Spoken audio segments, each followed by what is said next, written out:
Hi, everyone. Welcome to week 2 of content reading. I enjoyed looking through your assignments for this past week.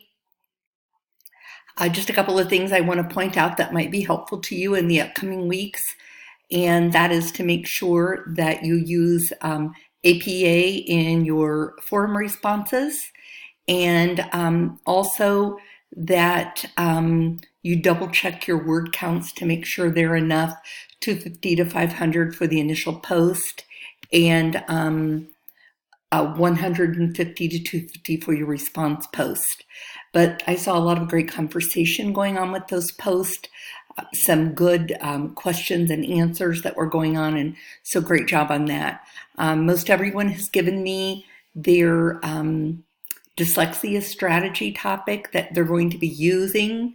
Make sure that you're using those flip books, those Allen flip books that have, one of them is called Tools and another one is called More Tools.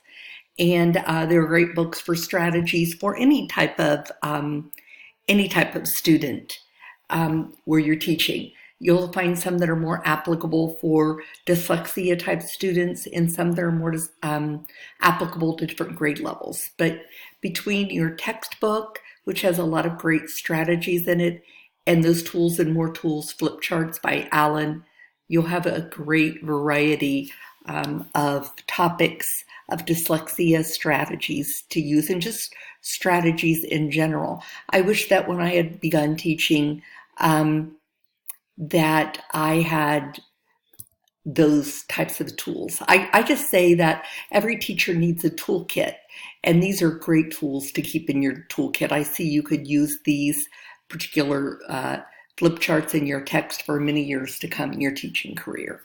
So great job on all of that. It was really nice to read everyone's welcome video, get to know all of you a little bit better. I know very few students from this class. It was nice to see a lot of new faces. So just always know that you can contact me. Let me know if you have any questions or concerns about anything. I also don't mind if you text me if you have a question. For rule of thumb, I would say if you haven't heard a response back from your email to me within 24 hours, just feel free to text my cell phone. It's 740-361-6940. I'm typically extremely good about emailing you back, usually just pretty quickly within an hour or two, unless it's later in the evening when I've turned off my computer for the evening or on the weekend when I'm out away from my computer. So let that be your first avenue to contact me through email. And if that doesn't work quickly enough, or if you feel like you need a quick response, you may feel free to text me as well. So let's go ahead and start looking at week 2 for the overview of week 2. Always go through the learning outcomes. We're going to be looking at sources outside of typical textbooks in content reading, not just trade books, but websites and so on. Your readings are chapters 4, 8, and 9 in the Zimmelman text. I was tickled to see that many people made comments to me about how much they, or just comments in general about how much they liked reading that book. It's a good reading book, and the flip charts are amazing as well. So most of you were very timely on things. I know that you're adults. You have a lot in your life. Do the best you can to get everything in as quickly as possible.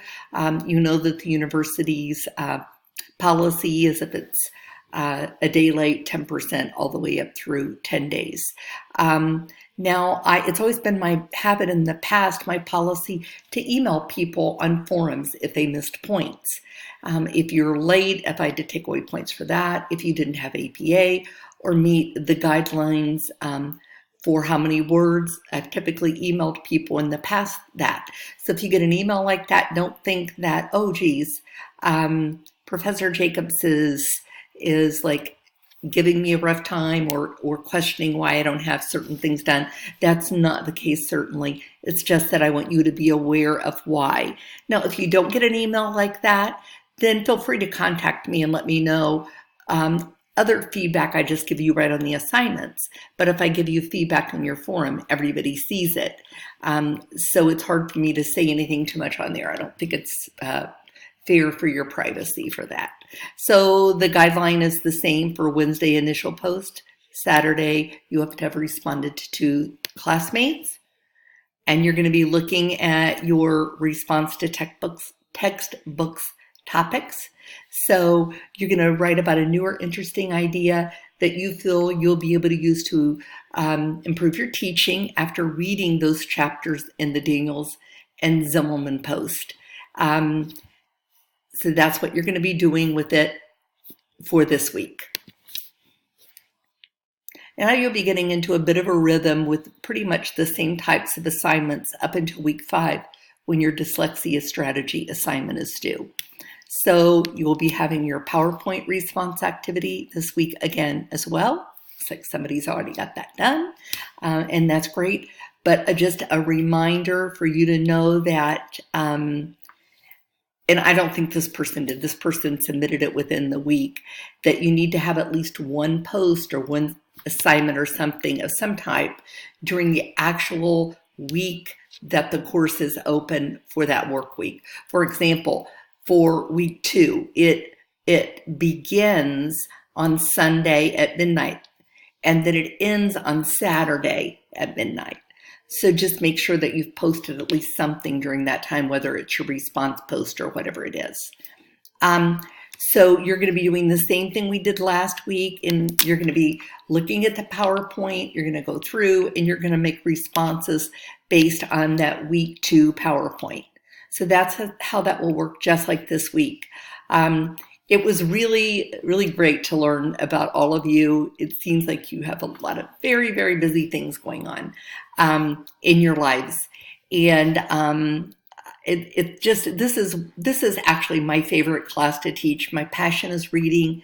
And now with the, actually starting back with the Common Core and now with the Ohio Content Standards, we no longer just have reading that we need to teach in a language arts or reading or English class.